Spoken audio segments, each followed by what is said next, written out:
কালো গেঞ্জি গায়ে পুলিশের সামনে বুক টান করে দাঁড়ায় আবু সাইদ।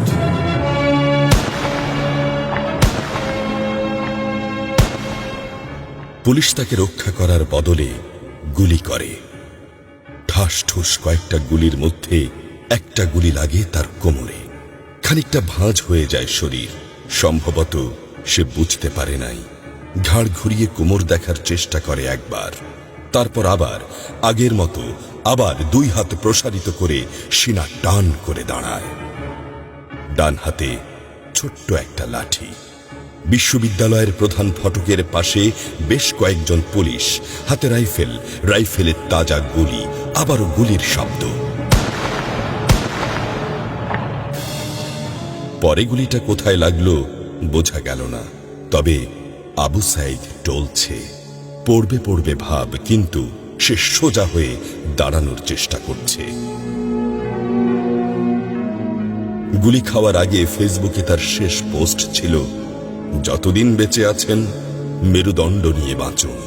সেজন্যই হয়তো গুলি খাওয়ার পরও সোজা হয়ে দাঁড়াতে চাইছিল, কিন্তু পারছিল না।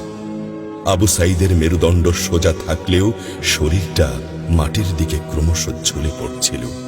সবুজ জামা পরা বন্ধু এগিয়ে আসে, পুলিশের গুলির ভয় ডর পাশে রেখে আবু সাইদকে ধরে। আরো দু একজন আসে, আবু সাইদকে হাসপাতালে নিতে হবে। আবু সাইদ হাঁটতে পারছে না, শরীর ছেড়ে দিচ্ছে। 4-5 জন হাত পা ধরে শূন্যে তোলে।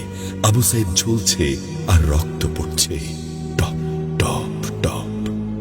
যে আবু সাইদ কিছুক্ষণ আগেও বুক চিতিয়ে দাঁড়িয়ে কোটা সংস্কার আন্দোলনে নেতৃত্ব দিচ্ছিল, সে এখন শূন্যে ঝুলছে, যেভাবে ঝুলছে মেধাবীদের ভাগ্য। রাত 10টার আগেই বাড়িতে যাওয়ার কথা ছিল আবু সাইদের। মা অপেক্ষা করছে, বোন অপেক্ষা করছে। তখনও তারা জানে না আবু সাইদের মৃত্যু সার্টিফিকেট লিখছে কর্তব্যরত ডাক্তার।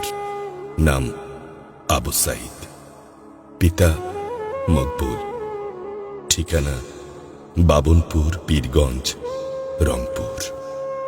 বয়স 25। মৃত্যু কারণ আগমনের সময় মৃত্যু। তারিখ 16/7/24, রাত 8টা 5 minute. Serial number 240434, Rangpur medical college হাসপাতাল। পরিবারের একমাত্র শিক্ষিত ছেলেটা খুন হয়ে গেছে। মা যখন জানল দুনিয়া কি আর ঠিক আছে তার কাছে, বিলাপ করে বলে, আমার ছেলেরে চাকরি না দিবি না দে, গুলি করলো কেন?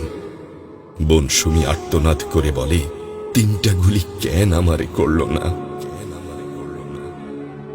আবু সাইদ ফেসবুকে আরো লিখেছিল, যদি আজ শহীদ হই তবে আমার নিথর দেহটা রাজপথে ফেলে রাখবেন। ছাত্র সমাজ যখন বিজয় মিছিল নিয়ে ঘরে ফিরবে, তখন আমাকেও বিজয়ী ঘোষণা করে দাফন করবেন। একজন পরাজিতের লাশ কখনো তার মা বাবা গ্রহণ করবে না।